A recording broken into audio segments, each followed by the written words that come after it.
दोस्तों अक्सर फार्मर जिहड़ा ना जानवर नूं मसाला देण दे टाइम ते जो मिर्च वगैरह का इस्तेमाल करदा ते बंदे दे हत्थां तो कई कई घंटे जिहड़ा ना वो मिर्च का जिहड़ा साड़ हुंदा है वो खत्म नहीं हुंदा। मसाला देने तो पहले कोशिश करो अपना हाथ जिहड़ा ना सरों दे तेल नाल एक दफ़ा चोपड़ लो चंगे तरीके दे नाल।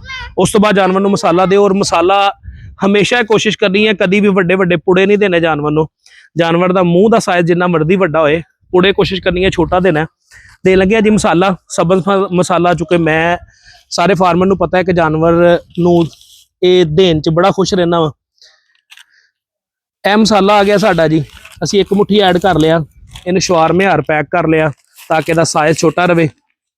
छोटियां पुड़ियां हमेशा देनियां चाहिए ने, बड़ा पुड़ा नहीं देना चाहिए ताकि जानवर नूं ना सांस वाली नाली च कोई मसला बने ते ना जानवर नूं कोई होर मसला बने। देन लगे जी मसाला,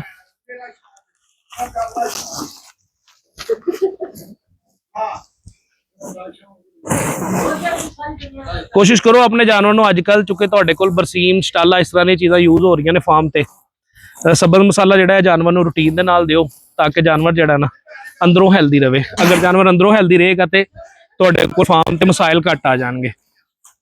मजीद वीडियो देखने वास्ते सब्सक्राइब।